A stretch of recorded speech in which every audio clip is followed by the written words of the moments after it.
I've always been a big Uncharted fan, and so when I watched the Uncharted movie, I had a lot of mixed thoughts.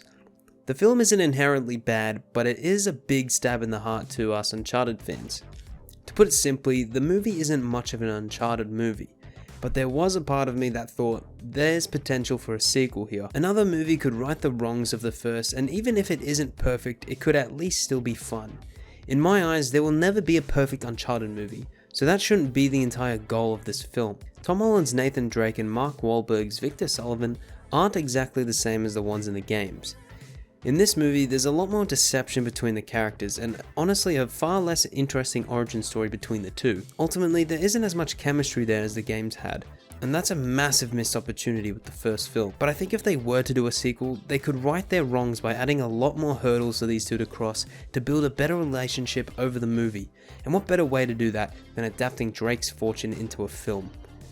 Drake's Fortune is the first Uncharted game and is hinted at being the next movie in the post-credit scene of Uncharted. But while I'm a little disappointed with the looks of Nathan and Sully at the end of the movie, Drake's Fortune is the perfect place to pick off to improve on their characters. Drake's Fortune wasn't an amazing game by any means, but it does go over a lot of the core elements that defines Nate as a human being.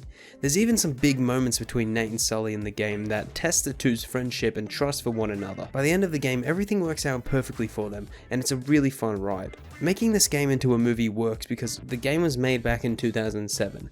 It's outdated and has little story squished between the amount of gameplay that it has. The story itself isn't great, but as I said before, there's a few things there that are completely necessary to Nate's character. In the film's sequel, they could essentially cut around the parts of the game that don't work as well in today's age, and add a lot more tension.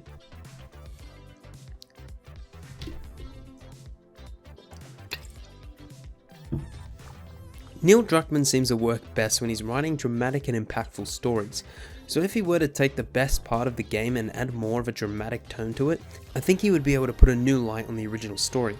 He's already set Nathan and Sully up to be a bit more distrustful of one another. He could create some more conflict between them and have it resolved nicely at the end of the movie. I'd also say that the movie needs to be longer. The first one was longer than 1.5 hours, but only barely. The film needs at least 2 hours of screen time to properly balance between the story and the big action set pieces. And the special spice that Naughty Dog adds to their stories is the downtime between big events. In every game, characters talk amongst themselves when nothing big is going on, and it makes them feel a lot more human, which adds more of an attachment between them.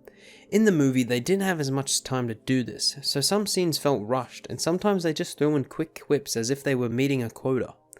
I'm not completely dogging on that Tinder joke in the first movie, but it will always feel weird to me since in the game they're a lot older in the 2010s era. A big thing I'd like to bring up is the involvement of the supernatural elements. I could be wrong, but I think Neil Druckmann just doesn't like the supernatural stuff.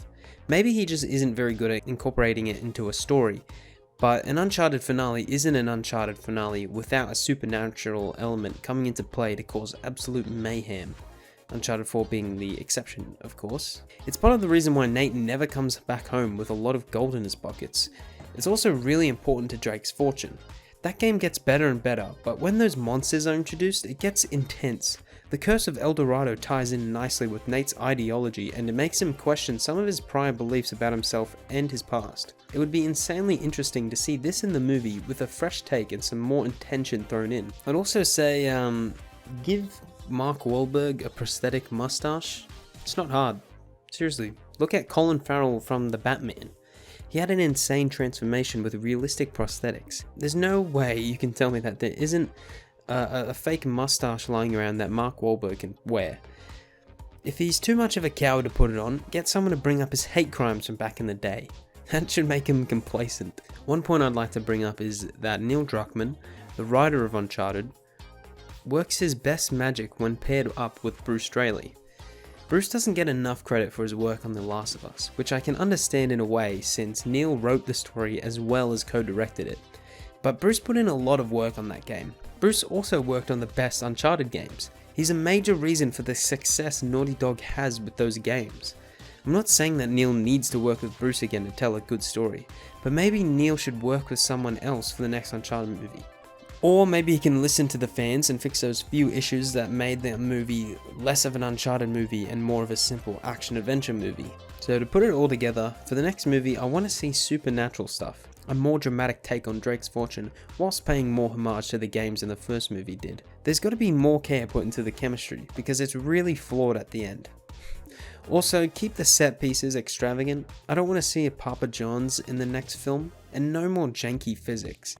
The plane scene was rushed at the start of the movie, whereas in the game it was a lot slower and somehow more realistic than the movie's version. I will say I like how they handled not giving Nate a gun in the movie. He only got one at the very end, and when he did, I only then realised that he hadn't been using one for the entire film. Some of the action was a bit off, like him putting fire in his mouth, but it would be a bit silly if Nate gunned down every person who was ever in his way. Giving Nate a gun only when he really needs it and after the bad guys are trying to seriously kill them is probably the best move. That's all I got to say. See ya.